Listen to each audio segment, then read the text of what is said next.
ওম নমঃ ভগবতে বাসুদেবায়।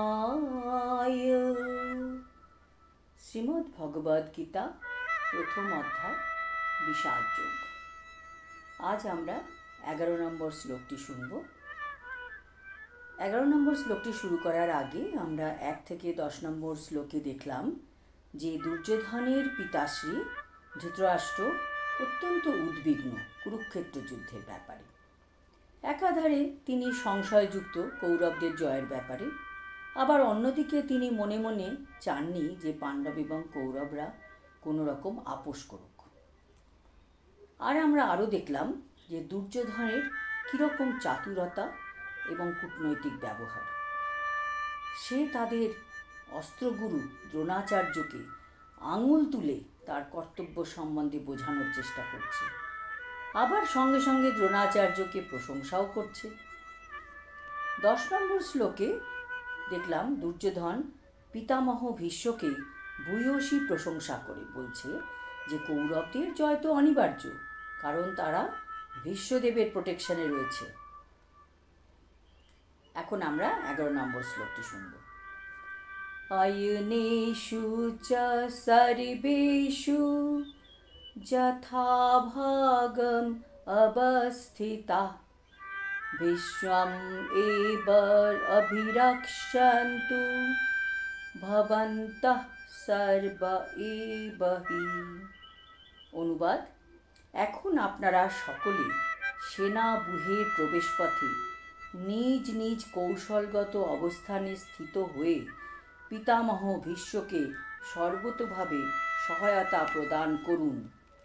তাৎপর্য: ভীষ্মের শৌর্যবীর্যের প্রশংসা করার পরে দুর্যোধন বিবেচনা করে দেখল যে অন্য যোদ্ধারা নিজেদের গুরুত্বহীন মনে করতে পারে, তাই স্বভাবসুলভ কূটনৈতিক চাতুরীর সাহায্যে সেই পরিস্থিতির ভারসাম্য বজায় রাখার জন্য সে এই কথাগুলি বলেছিল।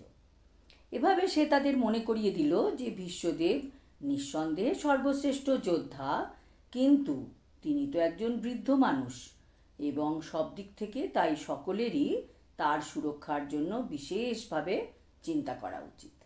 যুদ্ধ করতে করতে যদি তিনি কোনো একদিকে এগিয়ে যান, তাহলে শত্রুপক্ষ তার সুযোগ নিয়ে অন্য দিক থেকে আক্রমণ করতে পারে। তাই এটি অত্যন্ত গুরুত্বপূর্ণ ছিল যে অন্যান্য বীর যোদ্ধারা যেন তাদের কৌশলগত অবস্থান ত্যাগ করে না যান, যার ফলে প্রতিপক্ষ ব্যূহভেদ করতে পারে। দুর্যোধন স্পষ্টতই অনুভব করেছিল যে কুরুক্ষেত্রের যুদ্ধে তার জয়লাভ সম্পূর্ণভাবে নির্ভর করছিল ভীষ্মদেবের উপর। সেই যুদ্ধে ভীষ্মদেব এবং দ্রোণাচার্য যে তাকে সম্পূর্ণভাবে সহযোগিতা করবেন সে বিষয়ে সে খুব নিশ্চিন্ত ছিল, কারণ সে ইতিপূর্বেই দেখেছিল যখন হস্তিনাপুরে রাজসভায় সমস্ত রাজপুরুষের সামনে দ্রৌপদীর বস্ত্রহরণ করা হচ্ছিল, তখন তাদের প্রতি অসহায় দ্রৌপদীর আকুল আবেদনে সাড়া দিয়ে তারা একটি কথাও বলেননি। সে জানত যে তার এই দুই সেনাপতি পাণ্ডবদের প্রতি স্নেহপরবশ, কিন্তু পাশা খেলার সময় তারা যেমন তাদের স্নেহপ্রবণতা বর্জন করেছিলেন, এই যুদ্ধেও তারা তাই করবেন।